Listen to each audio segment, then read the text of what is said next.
scandale financier, fraude comptable ou financière, vous allez m'en parler, Aziza. Où en est-on? Voilà. Où en est-on? Vous êtes professeur à l'IESEG et vous êtes rédactrice associée de la revue Comptabilité, Contrôle, Audit. Voilà. Grande thématique de gestion, la comptabilité, le contrôle et l'audit.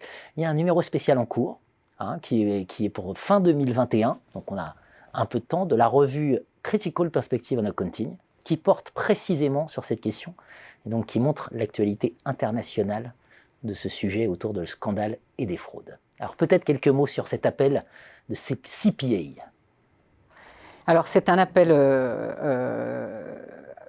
pour communiquer ou soumettre un numéro spécial de Critical Perspective on Accounting, une revue canadienne. Le numéro en fait porte sur la fraude et les scandales comptables et financiers. Et ce numéro, pour vous donner un petit aperçu de l'origine de ce numéro, il est né de l'idée d'un atelier organisé par Haute-Deville et Domenico Campa en 2019 sur le thème des scandales et de la fraude comptable et financière. Cet atelier a réuni un ensemble de chercheurs avec des approches très diverses. Et on a eu l'idée avec Yves Gendron, qui est l'éditeur en chef de CPA, et qui participait à cet atelier, de réunir cet ensemble, cette communauté naissante autour d'un numéro spécial. Voilà, avec un numéro qui est ouvert, bien sûr, à tous les chercheurs qui désiraient écrire sur le sujet de la fraude et du scandale.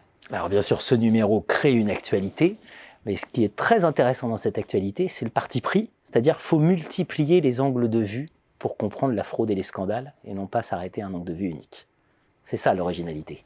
Exactement. Alors l'idée derrière ce numéro spécial, c'est que la fraude et les scandales sont des phénomènes complexes qu'on peut analyser d'un point de vue individuel, du point de vue de la firme, du point de vue du champ organisationnel, du point de vue de la société.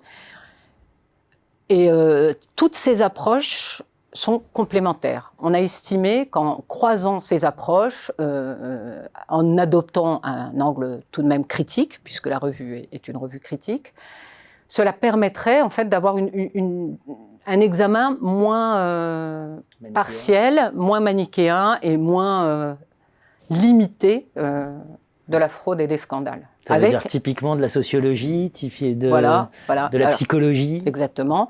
Sociologie, psychologie, approche individuelle, approche collective, approche organisationnelle, des approches en termes de données également, des approches des données de terrain, des données secondaires, comme pour certains scandales ou certaines fraudes, l'analyse de procès, d'extraits de procès, des données collectées sur Internet, comme ça a été le cas pour un papier qui utilisait des tweets sur les Panama Papers et qui a été publié dans CPA en 2019. Donc, vraiment une grande ouverture sur les approches, sur la conceptualisation et sur le type de données recueillies.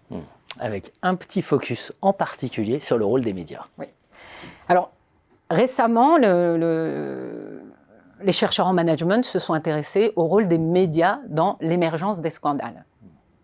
Et on voit nettement avec un papier d'un de mes camarades, Marco Clemente, et de son co-auteur, la manière dont les médias vont cadrer le scandale, avec différents cadrages. Et en fait, on se rend compte que c'est une histoire qui est socialement ou collectivement construite, et que la fraude est un phénomène à la fois social et que son sens est construit socialement. On juge socialement de ce qu'est une fraude. Il n'y a pas de fraude en tant que telle. Souvent, elles sont jugées ou non. Bien sûr. Et on construit une histoire autour de la fraude. Qui est coupable, qui ne l'est pas, comment s'est passée la fraude, quels sont les impacts, etc., etc.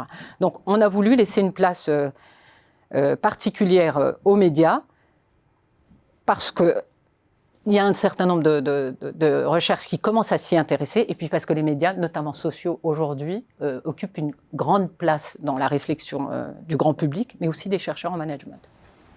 La recherche se met à l'heure de la société. Merci Aziza. Merci Jean-Philippe.